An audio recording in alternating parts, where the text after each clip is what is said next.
are listening to the Paranormal Chronicles radio show.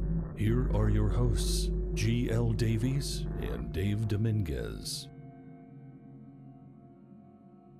Good evening, creatures. Welcome to the Paranormal Chronicles 2017 Year in Review. I am G L Davies, founder of the ParanormalChronicles.com and author of the best-selling A Most Haunted House. Tonight we have a huge, mind-blowing show for you. I'm joined by Claire Elliot of the Claire Witch Files and the Triple D, Devilish Dave Dominguez of the Event Horizon online radio show, as we look at the creepiest, most thought-provoking and compelling paranormal news stories of the year. In this broadcast, prepare to explore the unknown with a ghost sex story that shattered the UK media, the most haunted TV show ghost footage, Bigfoot sightings galore, including one involving a stolen pig, the Mandella Effect, Pentagon UFO footage and cover-ups, the Pembrokeshire EVP, which is fast becoming one of the most solid paranormal voice captures in the UK, plus hauntings, UFOs, asteroids, even a sex position, Ouija boards, mysterious deep space radio signals, and so much more. There is something here for all enthusiasts of the paranormal, but be warned, some material may offend those of a sensitive disposition,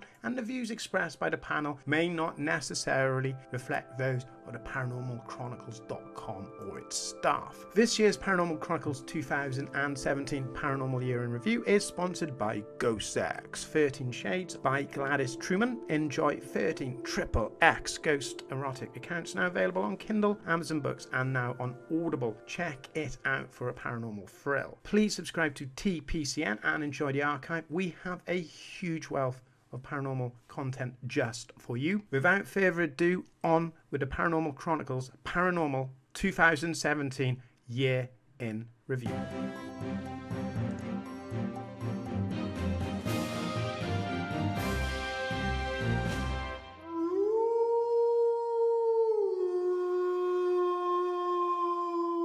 So, hello, Claire. Hello, thank you very much for joining us. How are you? I'm not too bad, thank you. Thanks for having me. It is always a pleasure to have you on our show. You are the voice of reason. Thank you. You are the logical, you are the practical voice. Your work is absolutely superb. If anybody's interested in more from Claire, go to the Claire Witch Files. Thank you very much for joining us for the Paranormal Year in Review 2017. As always, the devilish Dave Dominguez, live from El Paso, Texas. How are you, Dave? I'm doing really good. Great to see you guys today. Thanks for having me on. Hello, Claire. How are you feeling, Dave? I've understood you've been a bit under the weather. You've had a few surgeries and whatnot. Are you fighting fit again? Well, you know, I had a complete knee replacement on my left knee, and it's a bit challenging, but we're getting through it day by day, and you know, I should be back to 100% here in about a month or so. Excellent, because everyone is looking forward to you bringing back the Event Horizon radio show with great guests, great topics. We look at the main news stories from 2017, all with a paranormal flair, with a paranormal theme. We champion a story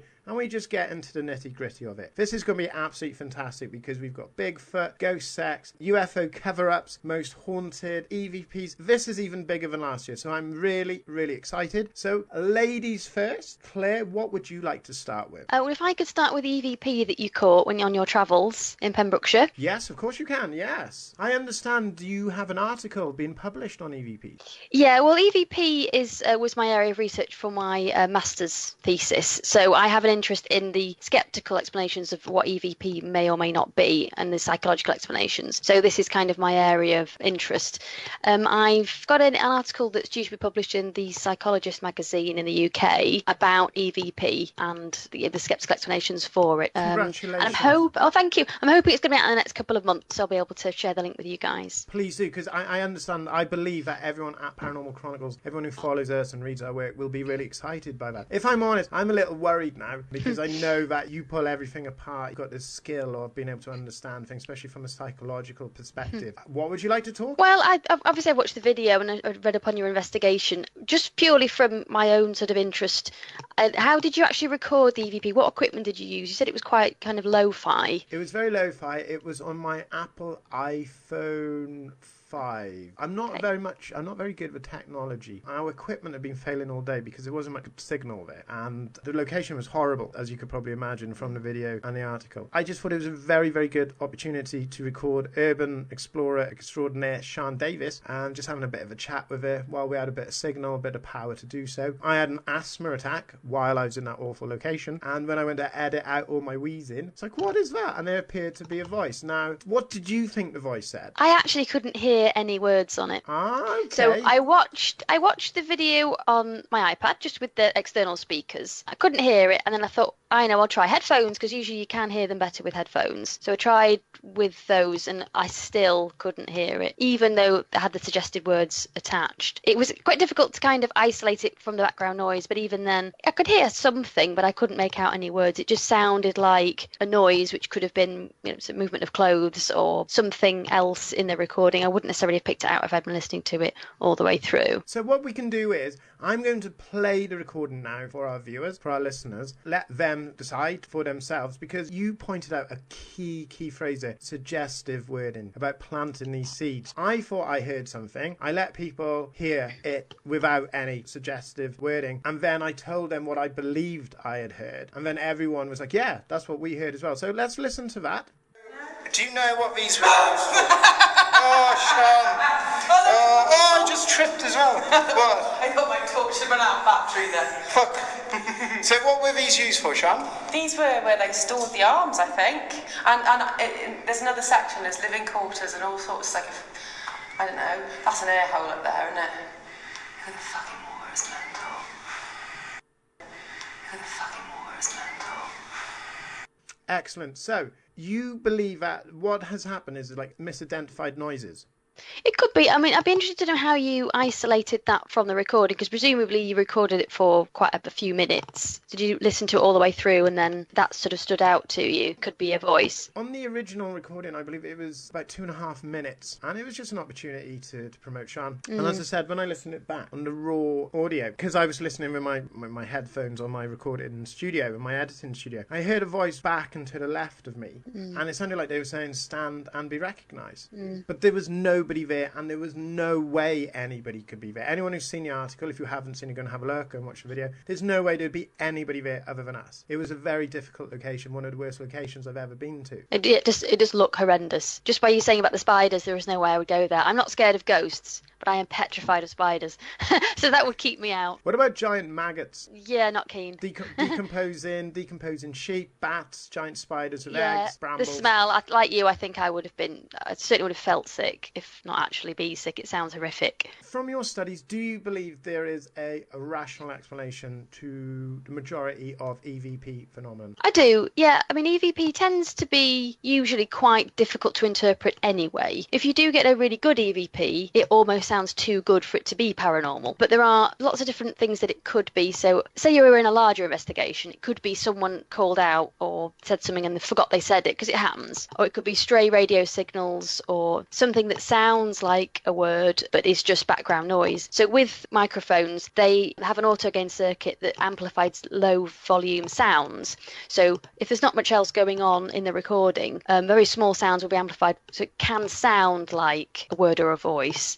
The only time I've ever caught an EVP was actually on a really old video recording, which was tape. And when I was downloading onto the computer, it didn't seem to be working very well. And at that point, it was quite well degraded at that point. Then I heard "get out," which is a standard EVP phrase, which I still got the recording of, and I can send you the link. Yes. But then when I actually watched the raw footage back on the video as I recorded it, you can't hear a thing. So it was only because the video had got the sound quality had been so degraded because the download speed, something kind of went wrong on it, I think. It then sounded like something that wasn't there when you actually listened to it back properly as it would have sounded at the time. Well, what I could do is I could send you the raw audio and let you have a play and a tinker. Yeah. Because, as we were saying pre-show when we were just having a chat amongst ourselves, I've never, ever captured an EVP. I'm always the person who always misses everything. People see things, they take pictures of things, and I never see anything. Recently, some people followers of the Paranormal Chronicles will know, is that I suffered a mini stroke. Things were very difficult for me in cognitive speech memory. My very good friend, again, Sean Davis,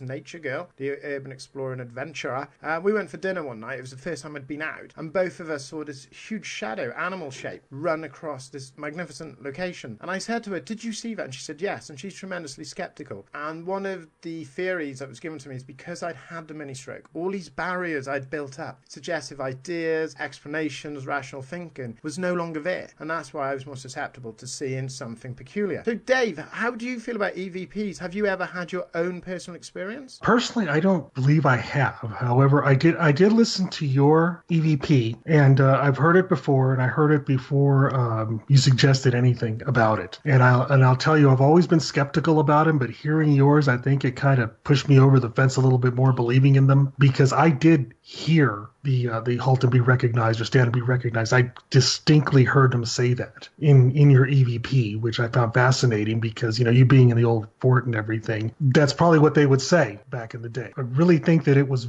a really good capture of an EVP, an honest EVP. I think it's real.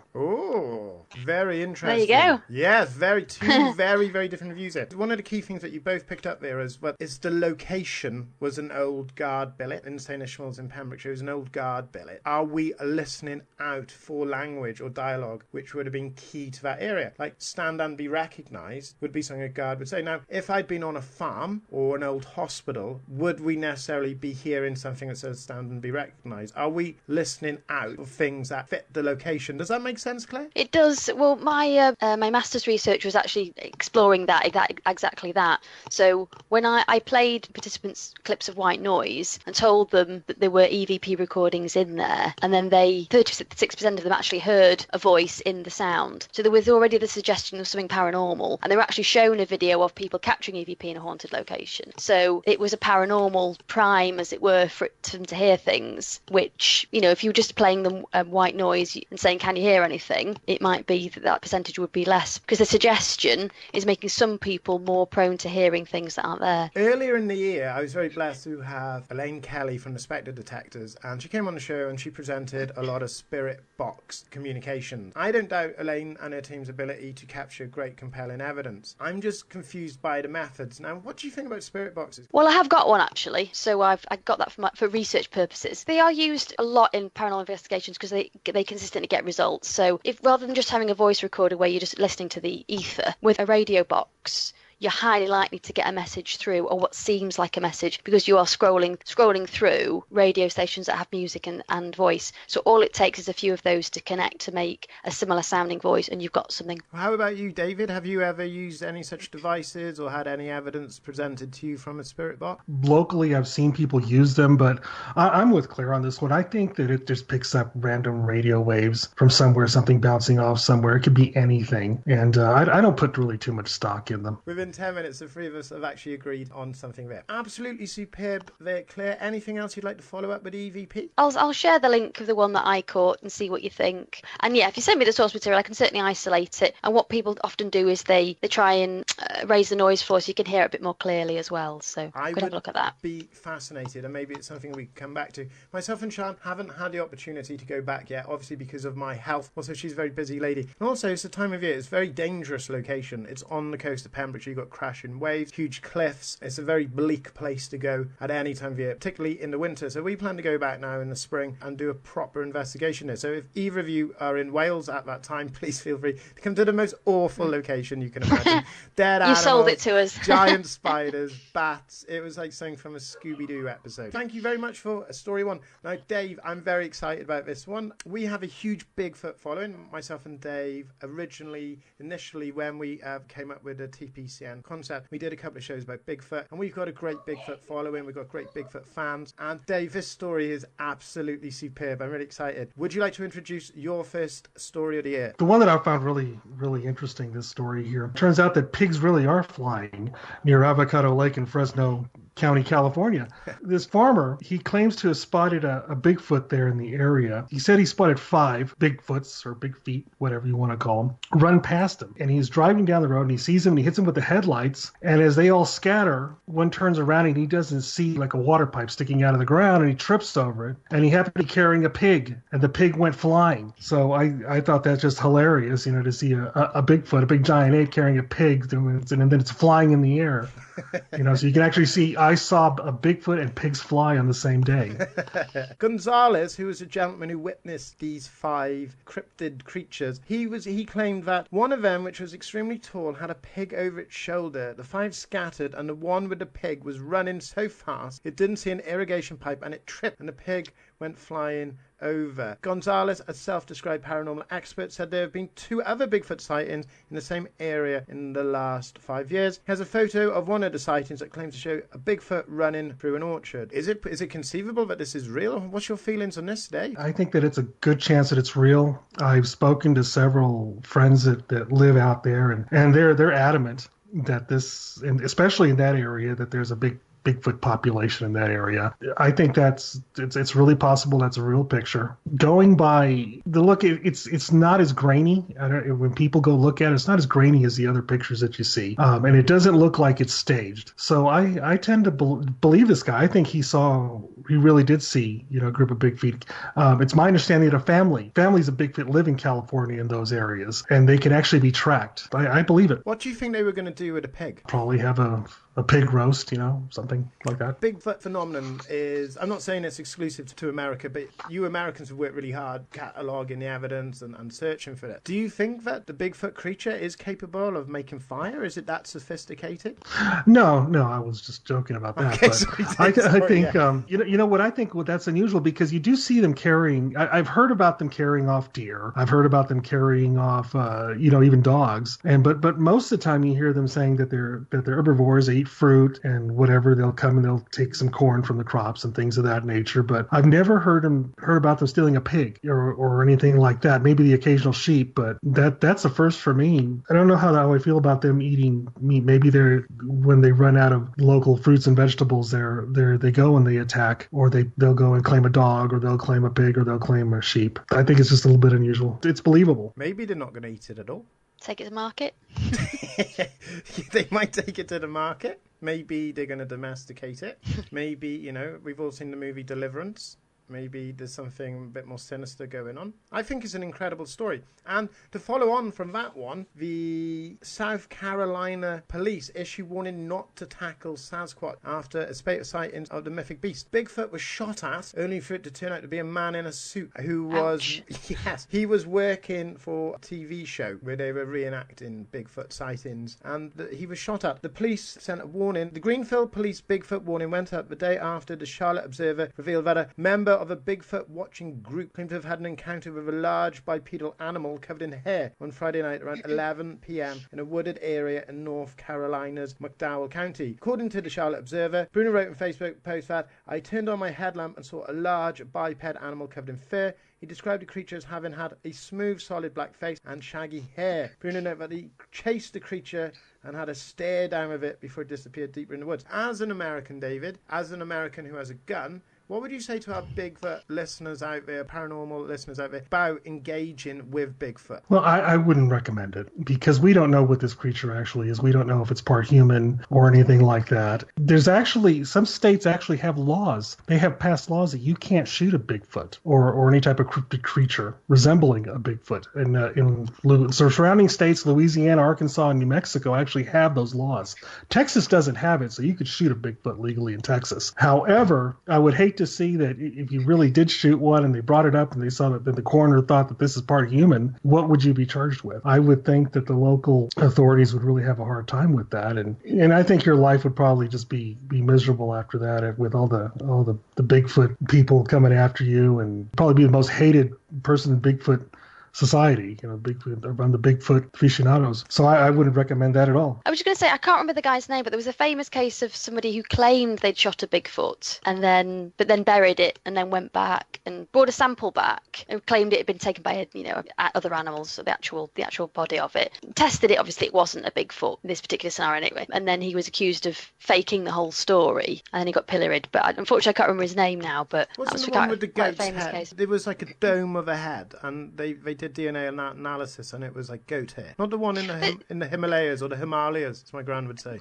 It could be. I mean, the one I'm thinking of is a guy who said he shot it, asked to provide evidence, he came back with something and it was proved not to be. But there have been quite a few cases of people who have got a body of something, claiming that they've caught this Bigfoot. It's in their freezer, and then you see these usually quite grainy pictures of it. It's usually a model or bits of animal put together, but you can't actually go and have a look at it. They've just only got this photographic evidence of it. There's been a few stories like that more recently. Yes, most definitely recently there was that comedian who claimed to have a 120-pound frozen Bigfoot head in his freezer. He went on the news adamant that this is real and that people can do tests on it, etc. The Charlotte, South Carolina police said, if you see Bigfoot, please do not shoot at him, her, as you'll most likely be wounding a fun-loving and well-intentioned person sweating in a gorilla costume. Let's be pro-life. Let's leave Bigfoot alone. Yeah. Claire, being from Manchester, being from a big city, what are your thoughts on this creature, this Bigfoot? Well, every area has its cryptids. And obviously with America, there's a lot more unexplored area than there are. It's a much bigger country than the UK. There's very few areas in the UK that are either unexplored or uninhabited. So for the few areas that we have, like the Scottish Highlands, we have things like Nessie, because it's such a large, vast area. Something could exist, I guess. I mean, the big cats seem to be the thing in the UK. You often hear sightings of cats. I remember this time last year we had some werewolf sightings, which I was very excited about. In Hull? Yeah, that was great.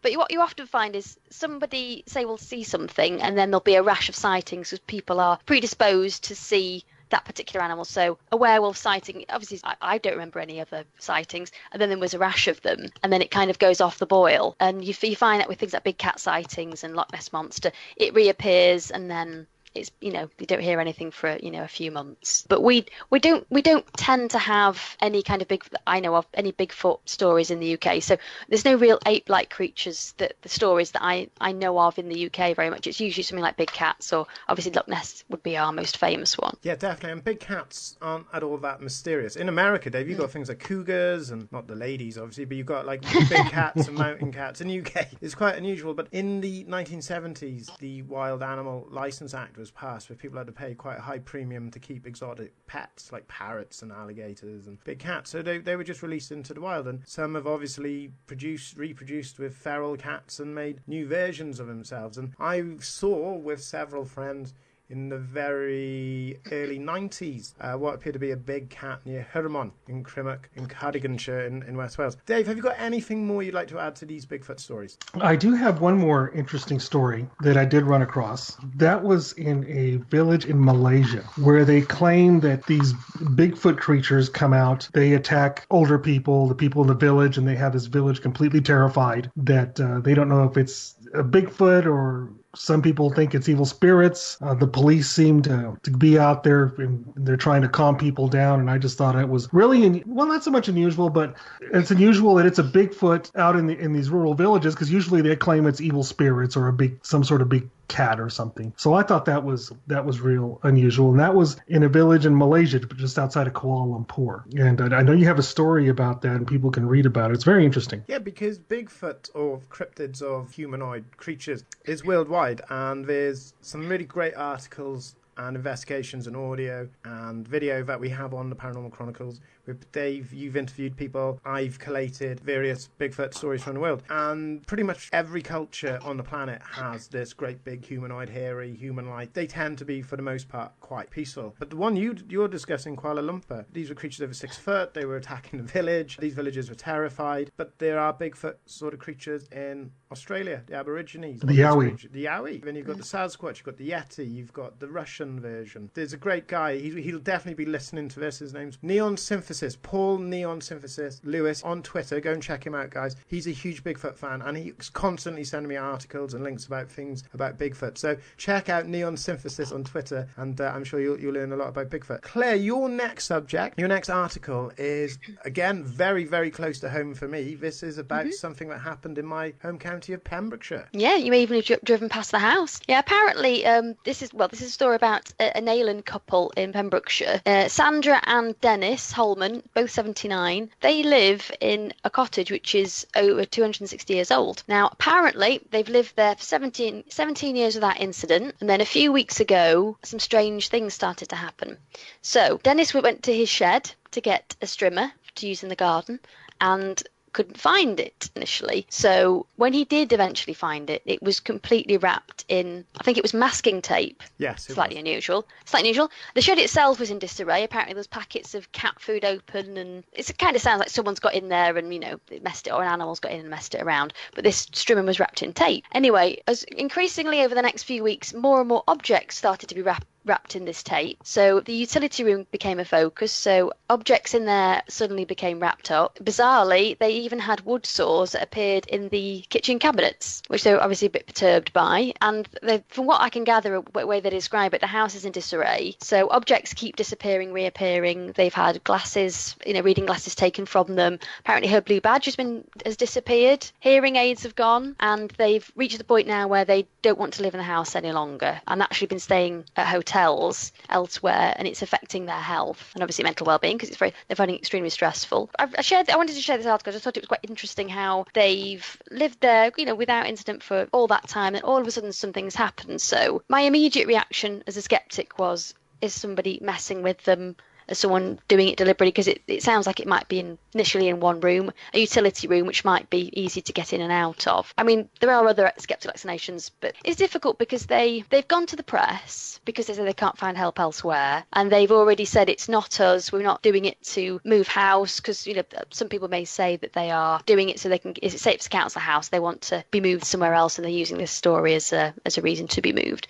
And they've addressed all those, so it's kind of difficult, because on the one hand you have a skeptical explanation which may or may not involve them, but then on the flip side that's almost saying that they're lying. So it's a difficult story to react to, really. It's very sad because they're both very old. This is a difficult one for me because I know that these people have quite a following in Pembrokeshire with people very concerned for them. As with anything, if we do offend anyone, it's not our intention. It's just one of the things I've been told is that their house was going to be coming under order of the council for being hoarders. Right, okay. Right, yes. And that the house was not fit for living. I'm not saying this is true. This is just, all we're doing is just a couple of people coming up with some theories, some ideas. Hoarding, I've done some research on hoarding. I've known hoarders, and it is a psychological issue. You become a hoarder. And both of them, they're both nearly 80. And I'm thinking maybe they're doing things. The house is in a mess, it's in disarray, and they're forgetting they're doing it. Yeah, I mean, I have known people whose relatives have accused, they've had the instance that I can recall is somebody asked a neighbour to move a piece of furniture because it was obviously too heavy for them to lift, and then a day or two later they were calling relatives saying somebody had been into their house and moved this, or accused them of moving something because they'd forgotten that they'd moved it. And even when they were reminded that they asked someone to move it, insistent that it was something more sinister or not necessarily paranormal, but somebody was deliberately doing this and not a very nice way. But obviously it was clearly they'd forgotten. I'm with you. It does happen. I think what we can do is let's play a clip of Dennis explaining what's happening in his house based on some of the ideas, some of the background you've said, and let some of our listeners and viewers decide what they want to believe. Right. Well, one of the things that happens here is all this stuff had to come out of the units, the garage units, because they've all been earmarked and left by the door. So I thought, well, you're not having them. There's brand new covers here for cars. The spare went off my trailer. Ramps, jack ramps, also trolley, these bits all out of garages. I bring them in here, I get nagged for it, for having them in here, but they're mobile as such. Cat don't like it a lot, but these streamers here, they're all taking a ride at different times, and next thing I know, it's taking things off of this. It's undoing. I'm tying them on, as you can see. I wire them on, tie them on. But it can still undo them, and they disappear out the door, which is double locked of a night, outside and inside, and the front door is locked and the porch door is locked. The windows are locked, and yet they go. Well, this situation is not a very nice situation. You've got no control over it. You get irritable with one another. My wife, for the first 2 or 3 weeks, accused me of doing it. You're doing that, you're having a laugh, you're leaving that there, and you're putting, I don't want that in this utility room, move it.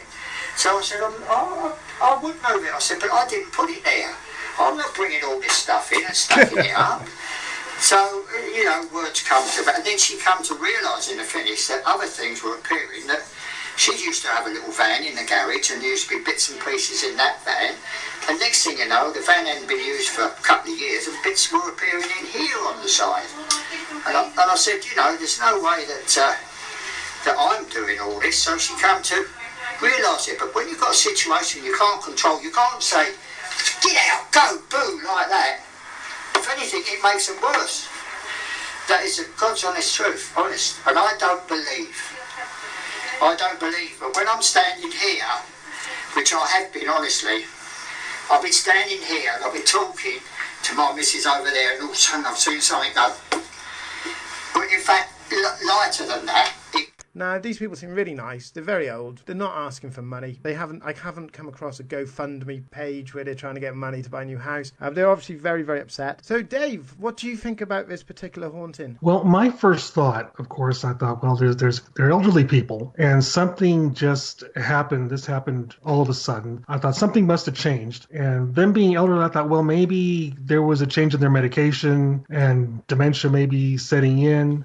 They're looking for attention. Maybe their children don't visit them anymore, so they're looking for some sort of attention. And then again at the end, I thought, well, maybe they're trying to sell their house. As Claire said, maybe they're just trying to get publicity so somebody to come and buy it, take it off their hands. But I don't think that, it didn't seem to me like a haunting. I think something's up, somebody's either messing with them, or they're forgetting, or they're just doing it themselves. Yeah, I'm in agreement with that. I think that as a community, we need to have a duty of care. Pembrokeshire people have to have a duty of care for these people. You know, social services make sure that they're okay. Things are going missing, like medication, blue badges, hearing aids, things of that nature. Things could take a turn for the worse for them. Definitely. If the house is not fit to live in because of hoarding issues, again, duty of care from the community. We need to look after these people. So one thing I did kind of think, which is maybe the council have put an order in to clear the house of everything, and they're using this haunting, this manifestation, this evil presence as an excuse to justify why they have to live in a hotel, because it's embarrassing. Yeah, you know, none of us want to get to 80 years old and we're being forced out of our house because we can't look after it properly. So that's an that's an excellent story, Claire. That's a really good story, and it just shows that with the paranormal, it's not all spinning heads and bouncing beds and poltergeists and Ouija boards and all that. Sometimes there's real vulnerable people out there. But if anyone's listening to this and you've got further information, or you've got an opinion, or you disagree with what we're saying, then just get in touch, isn't it? Because that's the only way we're all going to learn, is if we share ideas, and that's exactly what we're doing there. And if only it was that simple with everything in life. Listen to a TPCN Paranormal Chronicles podcast with Claire and me and you, Dave, and everything is fixed. That'd be great. This next subject is a great, big, vast subject, and Dave was absolutely fantastic in presenting this on one of his podcasts this year with his historian cousin Justine Williamson, and they had a real in-depth look. It was absolutely superb. It will boggle your mind, and it was a look at mysteries from around the world. Dave has been studying all year, what if history is completely wrong? What if intelligent civilizations inhabited the world over 100,000 years ago? What are these ancient artifacts? Well, for a long time, I thought, I've studied evolution, and creatures, they take millions of years to evolve. Why did we just evolve in the past 150, 200,000 years? I think that that's a little bit too fast. I think that we're a species with amnesia, as others would say. If you think about it, there's a lot of things can get lost in history. I don't believe that we all of a sudden had written language 5,000 years ago with the Egyptians or the Mesopotamians or whoever. I think that there have been advanced civilizations that have come up, that have sprung up over hundreds of thousands of years and then died out, killed themselves off, what have you. And this has just been a common occurrence over hundreds of thousands, maybe even millions of years. And that interview that I did with Justine was just a fascinating interview. It was one of my favorite interviews ever. And we talked about so many different ideas and theories and anachronisms that we have found, like the Antikythera mechanism, which was a bunch of gears that were found in the Mediterranean, and this dates back to the Bronze Age. And we didn't think they had the technology at the time to build something as complicated as this mechanism. And also the Baghdad battery, which was found obviously in Baghdad. It's a battery that actually produces some wattage when it's connected. It's some clay pots with some charcoal in it, and they have been tested. And the latest theory on that is it was used for electroplating jewelry back in the day, yes. which is fascinating. And that's what I think. I think that the mainstream archaeologists, the mainstream scholars, they don't want to come up and say, yes, it could have been, we could be maybe 1 million years older, a few 300,000-400,000 years older, because that would change everything. That would change the history. That would change textbooks.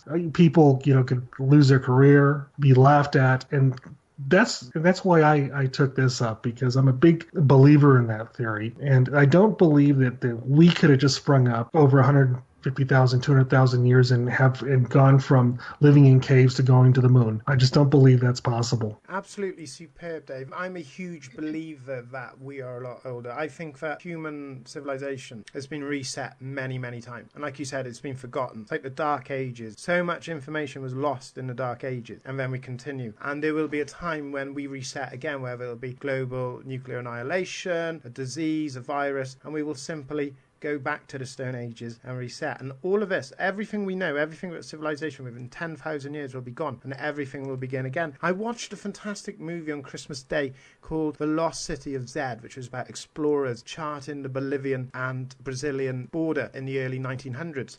And they found evidence that there was a lot older civilizations living in the Amazon. They were ridiculed, and they lost a lot of respect, and it was just a generally bad experience for them, to the extent the explorers went back to try and find it and were never seen again. They went missing in 1925. But since then, numerous remains of what was obviously part of an ancient and hitherto unknown civilization have appeared under the trees of the Amazonian rainforest. According to researchers, 260 huge avenues, long irrigation canals and fences for livestock have been spotted from the air. And this was in the spot where these explorers have said to have seen them. For that to have happened, that would make civilization as we know it at least another 10, 20,000 years older than we first thought. Look at all the connections of the pyramid in South America, the Middle East, Southeast Asia, Japan. We're a far more advanced and globally connected civilization than we give ourselves credit for. Yes, I agree. And there's just so much evidence of it that I can't believe it's just been overlooked or been ignored. For instance, they have found mastodon bones that have been dated back almost 1 million years that have markings on them from where they were butchered. You could tell somebody cut them up. What are your thoughts on this, Claire? How do you feel about the fact that civilization, mankind, or humankind, if we're in a gender fluid state of thought, how do you feel that we're a lot older than originally thought? I think that's certainly more realistic than some areas, some groups that think we are much younger than we are. So I'm thinking of sort of religious groups who think the Earth and us are a lot younger than we actually are, than the evidence supports. It's a fascinating area. I mean, our sort of genealogy, our history is constantly changing. So there's always new discoveries about possible missing links or different areas, different parts of the world that we inhabited that we didn't think we did, or different sort of roots to our family tree. So it's something that's highly likely to evolve. So the story will evolve just as much as we did. So our present understanding of how we've evolved, it would be unlikely for it to remain static. It's constantly being redefined. Right, I'm going to put all of you on the spot, well, both of you. Right? Okay. Yep. One word answer. If you want to go into it, it's up to you. Is it creationism, Darwinism, engineering, design? How did we get here? Darwinism.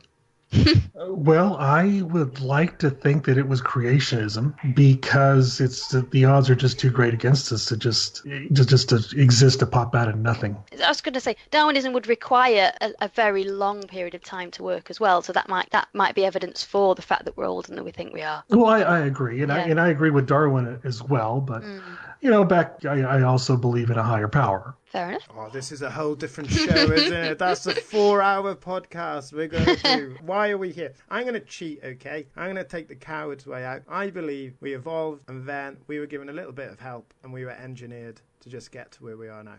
We don't know why. We could be a farm planet, it could be a prison planet. Maybe we're soldiers to be used in an upcoming intergalactic war. Maybe we're just cattle, oblivious to that we're going to be harvested one day for whatever reason. Maybe we're aphrodisiacs to an alien race who will be eating our ears or something like that. But I think we would most definitely engineer. Or we could be a simulation. Oh my God, yes. That's another theory that's very hot at the minute about how it's all a computer simulation. Like the Matrix. Style. Yeah, like the Matrix. Exactly, yeah. If I'm in the Matrix, you would say that to make me think you were real. Very clever Matrix people. I know what you're doing. Dave, are you real?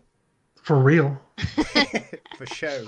I don't know, but I've thought about that too. And you know how they say that sometimes you have deja vu, and that's just a program trying to catch up. Or you'll look at something, you're looking for your keys, and you've looked several times and they're not there, and you look back and there they are. You know, that's a program generating your keys, and that I have found to be true. I've looked in places for things I've lost, and I swear they weren't there 5 seconds ago. One of the things I wanted to cover on this show, but I thought it's a show in its own, and us three, maybe, you know, we'll have a look for someone else like Kevin or Jennifer Malik, is the Mandela Effect, you know, where our realities are changing constantly. Dave, you're looking a little puzzled there. Do me a favor, after this, go on YouTube, check out the Mandela Effect. Basically, there are like ribbons of reality all crossing over, and since we've been using like the Hadron Collider and supercomputers, that our realities is changing. So what we actually think we know isn't actually true. So for example, one of the most, it could be just common misconception or people believing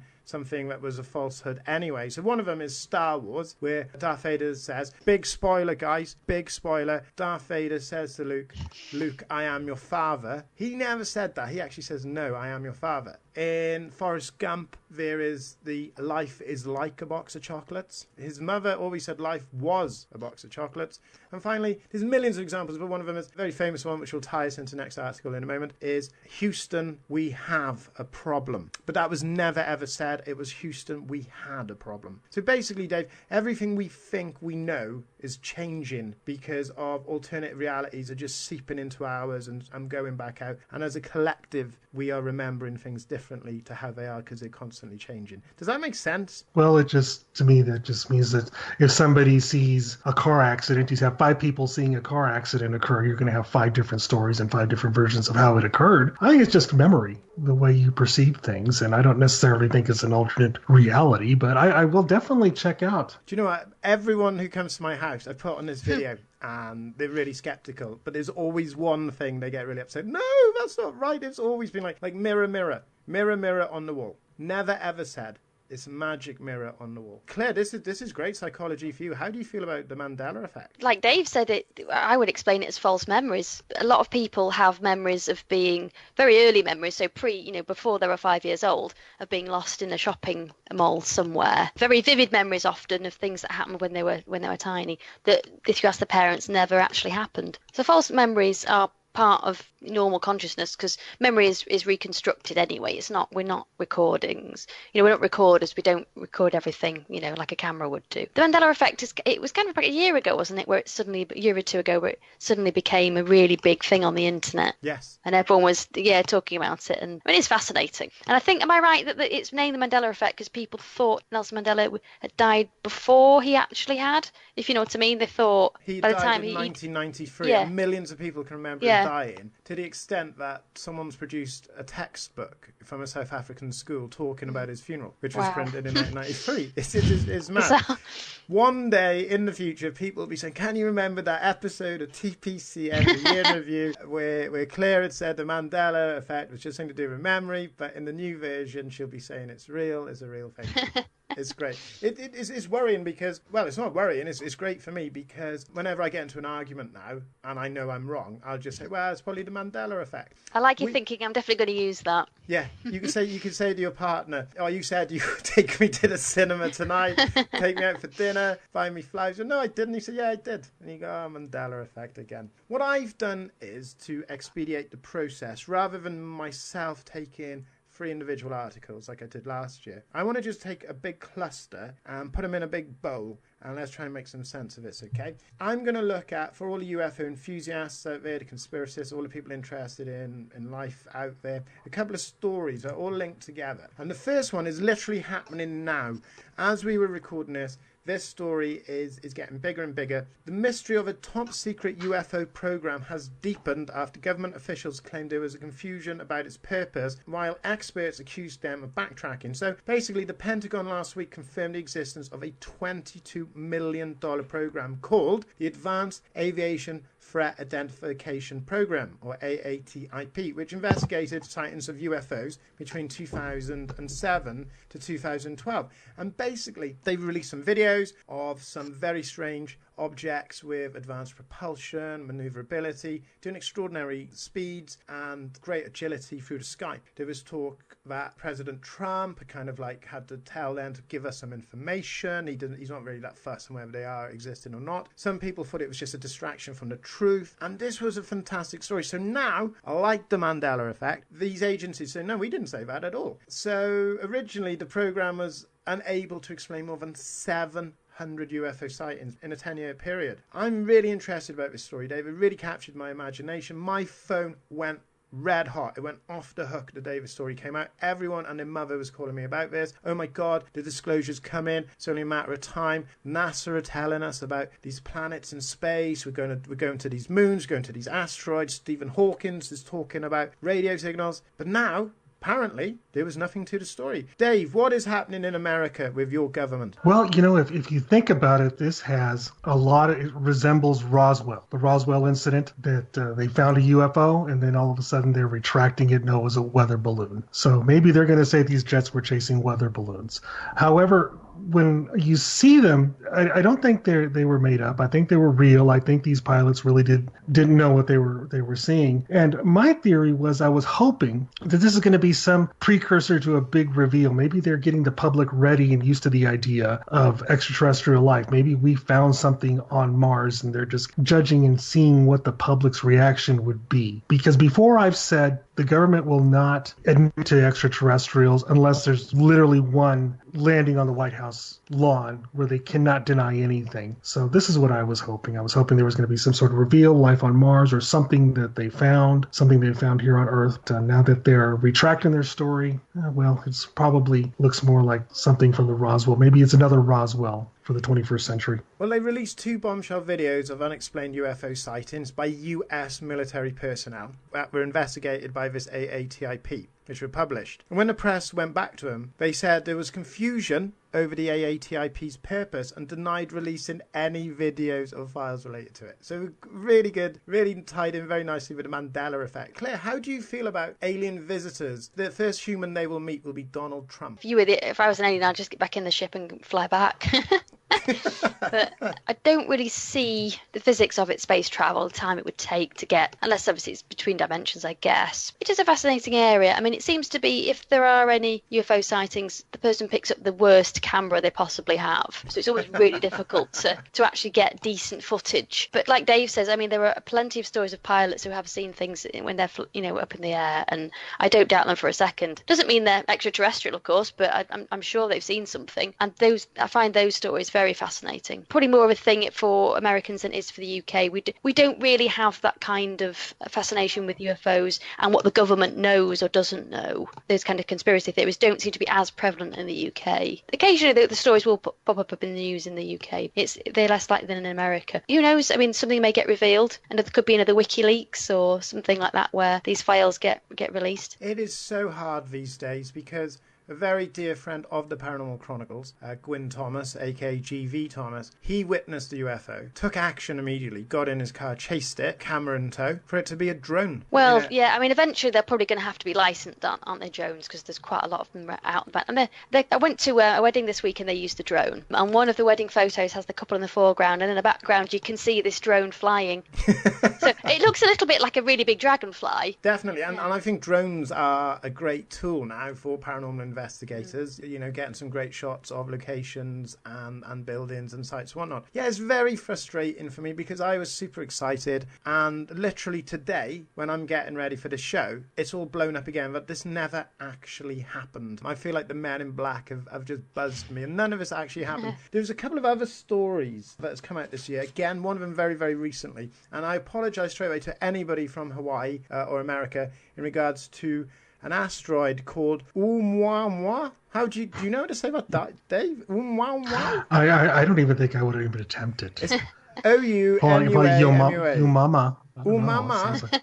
Your mama is an alien spacecraft, Dave. So it says, does NASA know about the truth behind cigar-shaped asteroid? Now, mid-December, a very strange planetary object came into our solar system. It was shaped like a long cigar, like a shard. The barreling asteroid, dubbed Umama, has baffled scientists and conspiracy theorists alike, but has NASA found signs of alien activity on the mysterious object. Initial scans of the mysterious cigar-shaped object have found no signs of extraterrestrial life, but scientists are still scanning to find evidence of its supposed artificial origin. The breakthrough announcement was made by scientists at the Breakthrough Listen Initiative, who have blasted the asteroid with radio signals from the Green Bank Telescope in West Virginia, USA. The asteroid caught the attention of astronomers across the globe due to its unprecedented shape, sparking fears it was an alien spaceship from beyond the solar system. It was given a name in Hawaiian, which means a messenger from afar arriving first. The mysterious object is roughly 400 meters wide, about 10 times as long, and unlike any asteroid in our solar system, NASA said. So it came and it went. We will never know if there was anything either way. That's my opinion on that. Any theories on that? I think in the vastness of space, you're going to have all kinds of shapes of meteors and asteroids and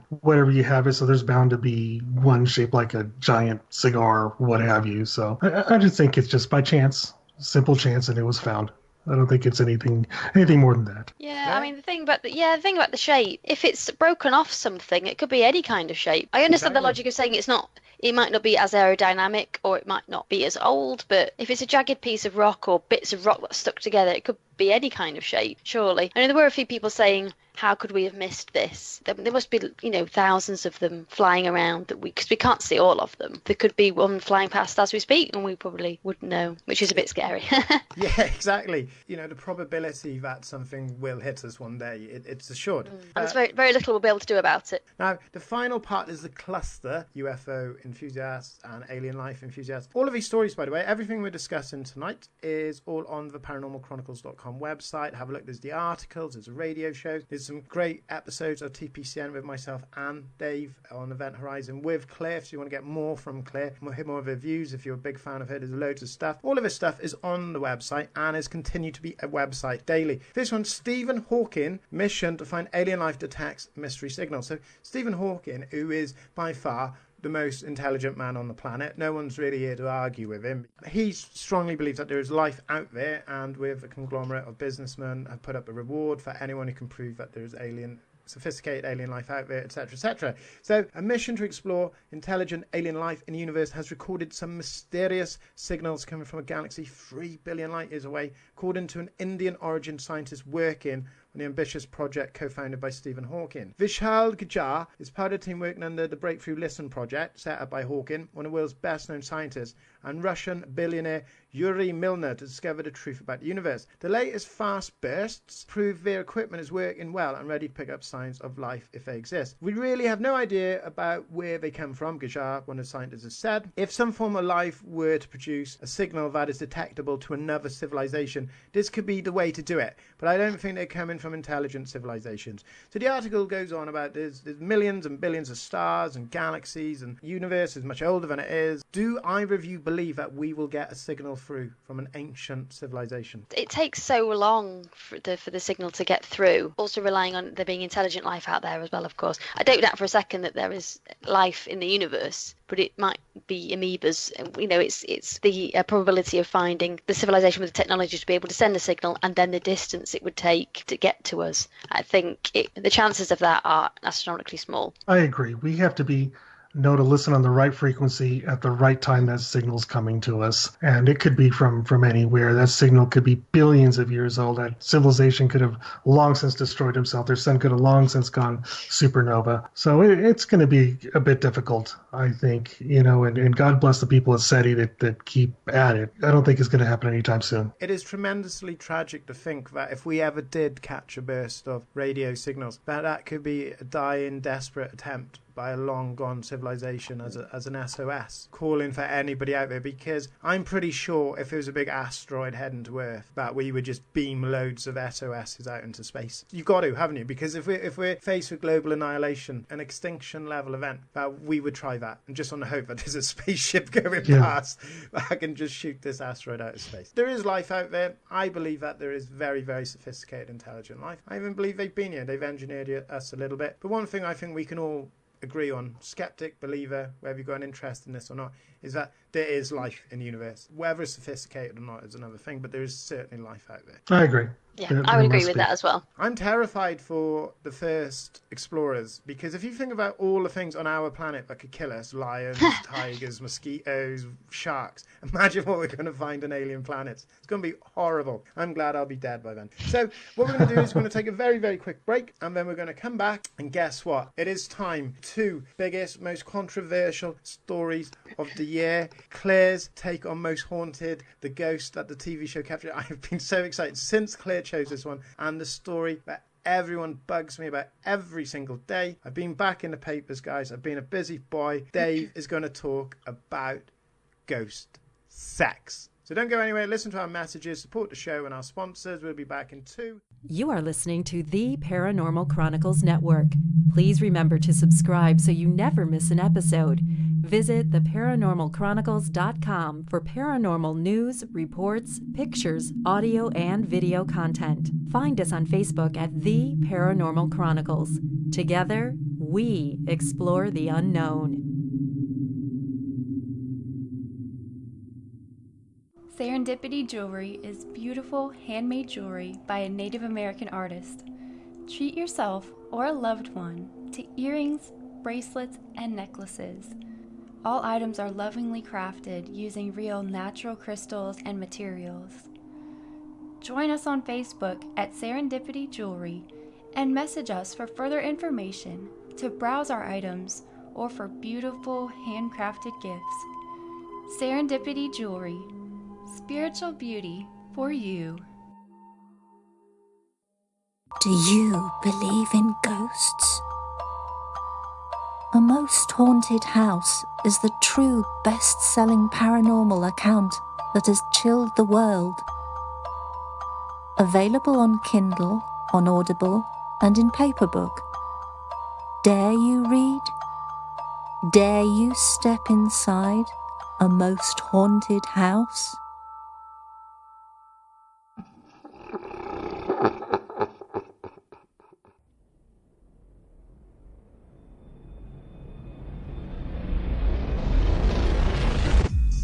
The Paranormal Chronicles.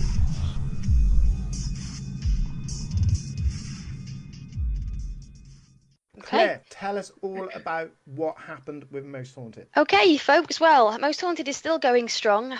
Over 10 years since it started. It hit the newspapers again this year. They were at a 17th century stately home called Wentworth Woodhouse in Rotherham, South Yorkshire, and they believe they've caught the footage of a ghost. First time this has ever happened, apparently. To give some context to background to the sighting, they were standing at the end of a corridor, thought they heard something in the distance, and then looking down the corridor they thought they could see a figure at the end, and then promptly gave chase, and then this ghost ran off and they weren't able to catch it. Now, luckily for them, they managed to catch it on film. So there is footage of what looks like a see-through ghost, of course, walking away in the distance, which you can see on YouTube, and obviously if you've seen the show you'll have seen the clip. What makes this controversial is that many people have said that it's fake, and this follows on from previous stories, Most Haunted, that they've been accused of fakery. So if you look at the video footage, it's quite a sort of see-through figure, has a striking resemblance to one of the crew, Stuart, and there are photos online where you can see the two figures side by side. So you have the ghost apparition and then Stuart chasing after the ghost, and they do look uncannily similar. Now the technique that appears as though it's been used is video overlay. Now, interestingly, if you watch the video of the footage that they caught, they actually put the camera down on a tripod or the floor. So there is a static, and usually for them, because it's usually handheld cameras, there is a static shot looking down the corridor,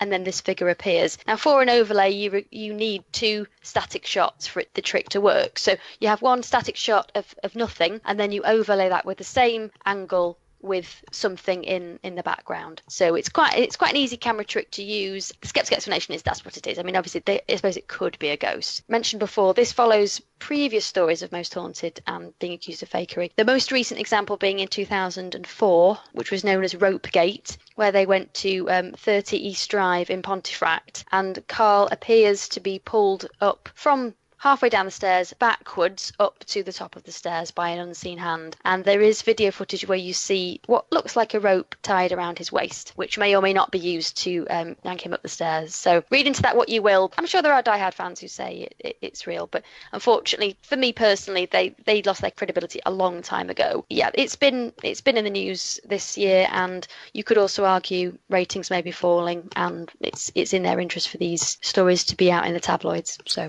but I'd suggest people do watch the footage and make their own opinion of what they think it might be. I'm a huge fan of Most Haunted. I don't watch it as much as I used to because I don't have like the TV format, how you watch it. Back in the day, 15 years ago, they were massively instrumental in my motivation into wanting to do more. I loved it. I liked the people on there, even Derek, Mary loves Dick. Mary loves Dick. All of that I loved. I agree 1,000,000%. They're so kind. You have no idea how generous they have been to the Paranormal Chronicles and sharing posts and liking tweets, etc. like that. And that's phenomenal. They've got a very, very loyal following. Fortunately, I'm with you on this. They've worked exceptionally hard. At the end of the day, it's entertainment. They're not a scientific study group who get funding from great universities. Their livelihoods in this particular form, in this fashion, is based on viewership, ratings, advertisers, etc., getting renewed, getting picked up again. I'm going to go on record and say I don't believe Yvette knows anything. Yvette Fielding's responses to everything is genuine. I don't think she's in on it. I think that the producers may orchestrate and fabricate certain situations. Not all the time. I'm not saying everything that they've ever produced is not real. I think from time to time they need that rating booster. Now, if you watch the first 2 or 3 series of Most Haunted, if you're American, check it out. It's brilliant. Very much like your Ghost Adventures. It's British. It's been going about 15 years. The first 3 series was so atmospheric because nothing really happened. It was great because you'd get the odd bump, you'd get the odd light anomaly, an orb, and some of the stuff was great. And the locations and the atmosphere. And you had these great characters, these great personalities. As the series progressed and there was more pressure on them to produce ratings and more people get possessed, people get pulled upstairs, downstairs, people being scratched, attacked, and it just kind of lost its charm for me. Dave, have you ever seen the show? Yes, I have seen it. It ran for a couple of seasons here in the U.S., and it was a very interesting show. I got to be with you guys on this one. I think people just need to make up their own minds on this, because once you fake something, once you can do it again. And I agree, you're probably the producers just thinking of something to boost ratings for the show. But the episodes that I've seen, they were interesting. About on par with the rest of the ghost shows. A bump here, like you said, you heard a noise there, and then the camera panning, and there's nothing. I think people just need to make up their own minds. I'm never going to hate Most Haunted. Honestly, they could run around in white sheets going, ooh. And it's part of British tradition. It's like it's a particular form of entertainment. It is what it is. I'm not pandering to them because they're good to us, because when I saw it, I congratulated them. And then when I watched it again, I retracted that congratulations, because it was Stuart. There's some camera trickery walking up some steps, and the vet waded in and said that no, it's not, it was the stone tape theory, and that is recorded that. Okay, that's fine. They've got a dog now, and Watson, he responded to this alleged entity Friday nights, I believe, at 10 p.m. on the Really channel. I don't have access to that anymore, but I watch bits on YouTube. And if you're American, check it out. If you're British, you've not caught the show, or you've not seen that particular piece of footage, make up your own mind. But Claire, I'm 100% with you on this. I couldn't be more sure. What you have said has echoed my thoughts completely. I was a big fan of Most Haunted. It was one of the reasons I started looking at, into my research on EVP and paranormal belief. I went to a Most Haunted live in, I can't remember how long ago it was, a long time ago, when Derek was still there. And I actually met Derek, and he's such a nice guy. Big fan. So it is a shame I still watch it, I still find it entertaining. It keeps the paranormal up there because we don't actually have that many shows in the UK compared to the US, paranormal ghost hunting shows. So You need to have your own show. oh Honestly. no, it would be really boring. But the thing is, ghost hunts are boring though, aren't they? You'd be there 15 hours and you might hear a couple of noises. It's if it was done properly without any showmanship, or it would just be really dull.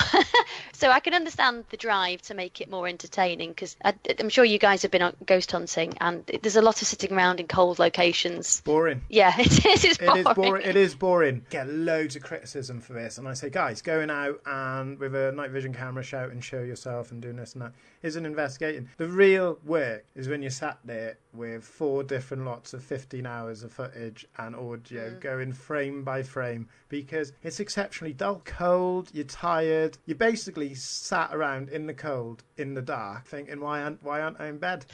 Trying to stay awake. Trying to stay awake, just off your nut on energy drinks and coffee, and you're gonna see stuff. You're listening so hard and looking. You couldn't look any harder or listen any harder for a ghost. And if somebody's guts rumble or someone lets one off, it's like, oh, it's a ghost, it's a ghost, because it's so incredibly boring. I would love, before I die at some stage, I would love to be on a ghost hunt in the dark and just hear, with Derek, of course, with Derek Akora, Mary loves dick. Are you shaking your head, Dave? Because this is radio. Yes, I know. I was just I'm just getting so into it. I think you guys are here in person. But yeah, it was a great story, and fair dues to them. If they're still producing TV in 5 years' time, they're doing 20 years. People are still watching. That's absolutely great. TPCN, we've been in existence for about 18 months now. We've got a great following, great subscribers, over 2,000 of you, great interaction, and we've never really gone into depth. We've done a book review and we've done a little bit. Dave, you are absolutely thrilled with this one, aren't you? Ghost sex. Well, it starts off with this young lady named Sean Jameson, and I believe she's from the UK. And she went through a rather traumatic breakup with her boyfriend, so she decides to leave town and get her thoughts together. She takes a vacation over to some beach in a resort, and she's claiming that one night while she was asleep, she felt a presence next to her, and that presence later it spoke to her, or rather through mental telepathy, she claims, and they made mad passionate love to her. He made mad passionate love to her, and she fell in love with this spirit, whatever it was, and it turned out to be the spirit of some man who lived 100 years ago. And this happened a few times while she was there on vacation. I believe 3 times there was these type of incidents occurred, and she said on the last night that it occurred, the night before she left, she was in tears and she was really heartbroken because she had fallen in love with this ghost. Read the article, and I think as you just have to make up your mind whether she's off kilter a bit or whatever. Personally, I think that she was just so traumatized by the previous relationship she was in that the brain just concocted a story, kind of like self-preservation to keep her from thinking about her previous relationship. That's my opinion. Yeah, Dave, how do you feel about this one, Claire? Because this is, I think we're really going into your realm. And not that you attract the sexual exploits with spirits, but in terms of the psychology of this. I'm very interested to hear what you think about this one. Well, yeah, I mean, the skeptical explanation would be sleep paralysis and sleep hallucinations. I do get those, and I often find I get them when I'm particularly stressed. So you can get them on your way to sleep, or from being asleep then to waking up, and they can be very vivid. And a lot of mine have been, well, almost, to be honest, the majority of them are things I've seen in my room. So I've seen a ghost, I've seen a figure of a woman that was floating above me, which was really scary because I couldn't move. I've actually seen a UFO. So they are quite frightening, and very, because you feel like you're awake but you can't move, so you have the sensation of opening your eyes, seeing something in your room, so everything looks the same except this weird figure that may be there, and you can't do anything about it. So it can be quite frightening. I did also note when I was reading up on the article that she was both a writer and a spiritualist, which kind of had red flags going off in my head, thinking, is there some kind of ulterior motive to this story? But yeah, just purely on skeptical, psychological point of view, she's going through this breakup. She's going to be going through mental anguish, and if anything, that is going to be the time that you are going to have disturbed sleep, because it's it's the sleep cycles, you're not going through them properly. So you have the paralysis of REM sleep, but then also the dreaming as well, but yet you are becoming conscious. So it's those cycles of sleep that normally run reasonably smoothly get disrupted. So there's like, you're kind of in between those two stages, which you wouldn't normally be, and that can often happen when you're stressed, or or maybe she hasn't been sleeping very well. So I think it's that would be my explanation of it. I'm going to have to agree with Claire as well, because in the article it states that these incidents occurred either early, as she was falling asleep early in the evening, or late in the evening or early in the morning. Just as either she was falling asleep or she was waking up. And that's when, my understanding is, you're more susceptible to these kind of things. You're more susceptible to dreams. Your brain is more likely to play more tricks on you, if you will.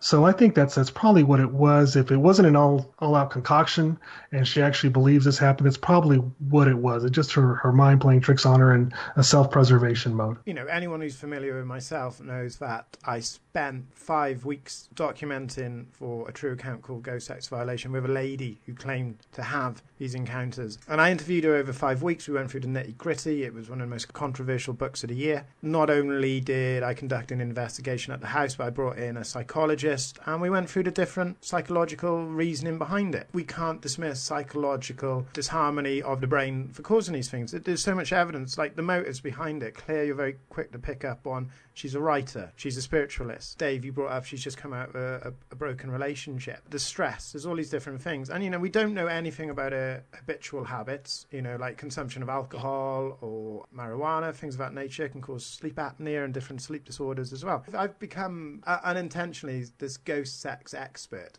Pretty much every radio show I've ever been on, they're like, oh, let's talk about your book's The Most Haunted House. And within about 5 minutes, they're like, let's talk about ghost sex now. And I'm like, oh my God. They quoted me in the article. There's a lovely lady called Jackie Devoy who approached me about the article. And I kind of played it safe on this one because we don't know for sure. I was quoted saying, no one knows what motivates ghosts to have sex with the living. Are we like lab rats to them? Is there some kind of battle for our souls? Are these ghost demons trying to break us? Who knows? One thing's for sure, these people who experience it are certainly not dreaming. I spoke to many people, men and women, for my book, and some of their stories are pretty shocking. They are all convinced that sex actually happened and wasn't imagined, and who am I to contradict them? Now, what I meant by that was the majority of them, I do believe, is sleep apnea, sleep paralysis. There is a condition called sexsomnia, when people wake up having sex with each other or masturbating. What I mean is I've spoken to some people who were doing ordinary acts like performing yoga, they weren't in bed, they were driving a car when these events have happened. So I think there is something, there, whether that is psychological or not.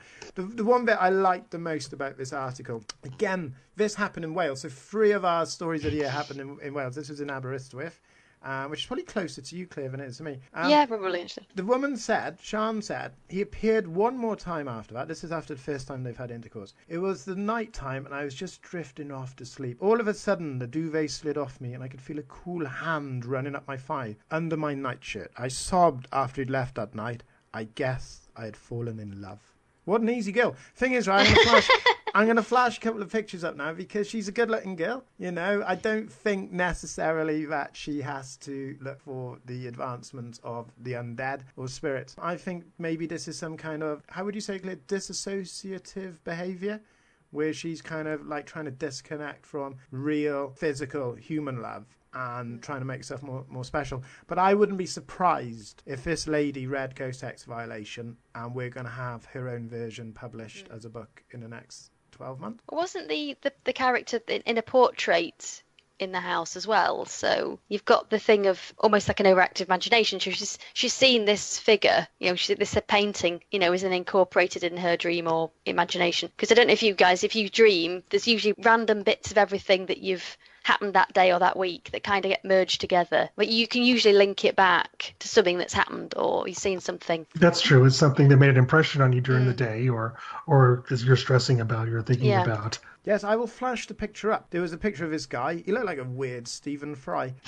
He was fully clothed in a loose white shirt, a neck scarf, and old-fashioned breeches. He had a kind of shimmer to him, as if he was behind a fluttering curtain. I told myself I was dreaming and rolled away from him. As I faced the wall, I slowly realized realised I wasn't asleep, and suddenly I was frozen with fear. I felt a hand on my waist, but the touch was strange, light and cool. Within seconds, they were having sex.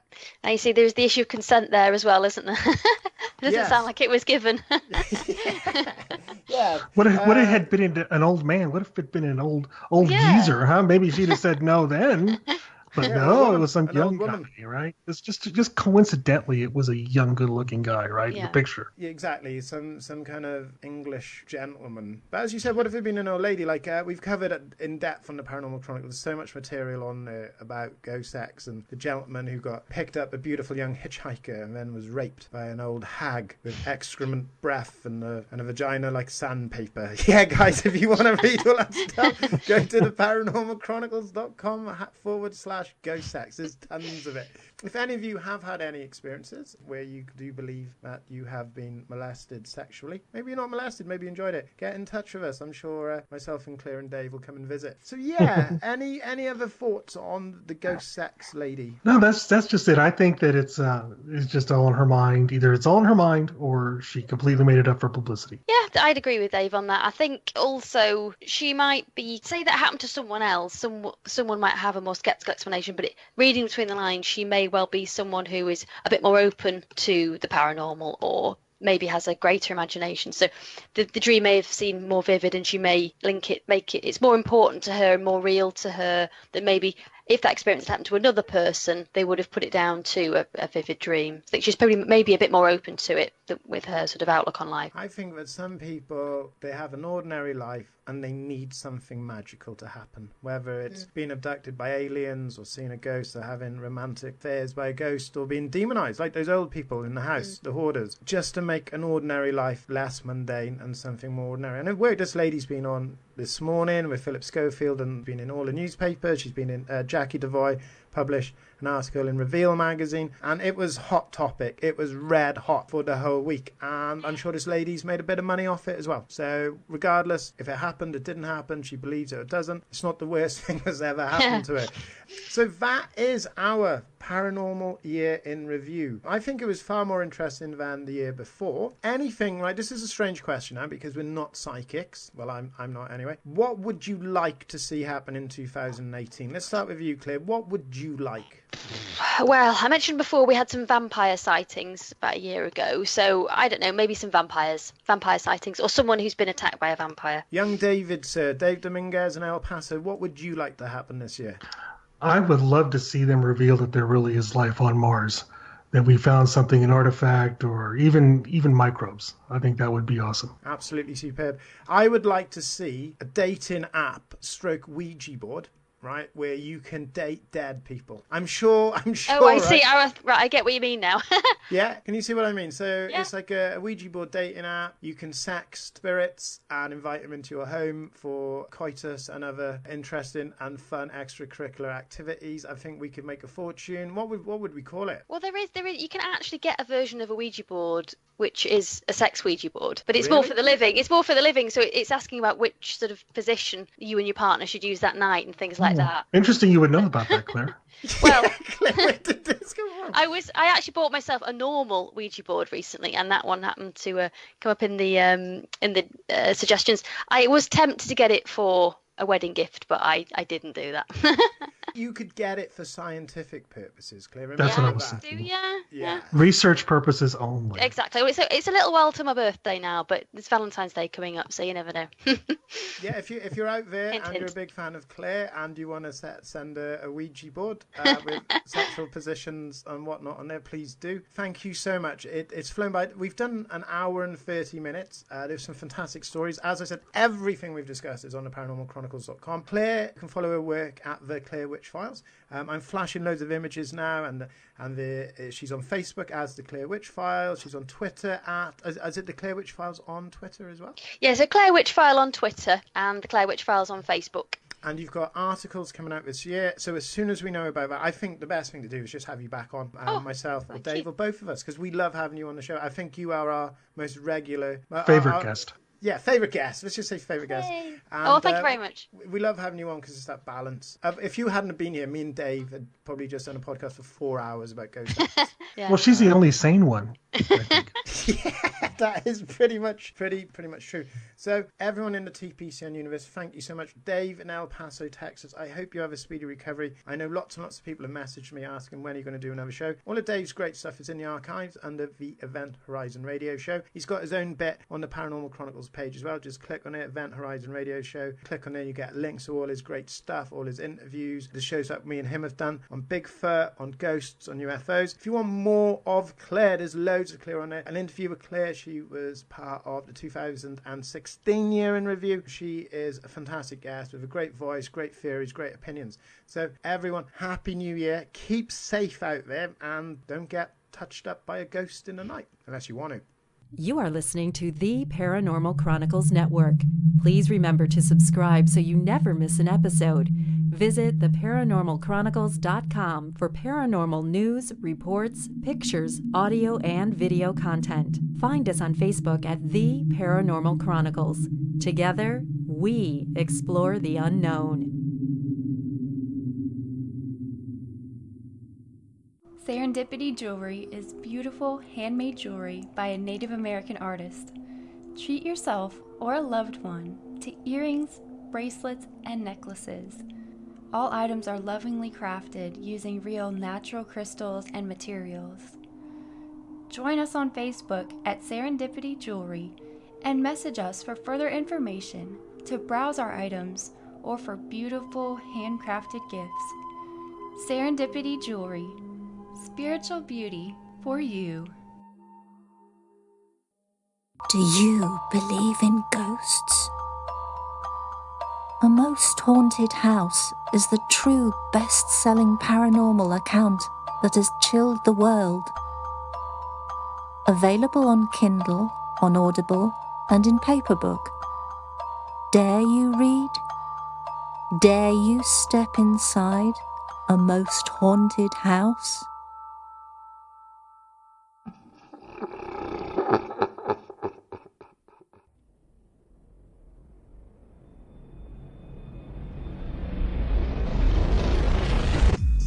The Paranormal Chronicles.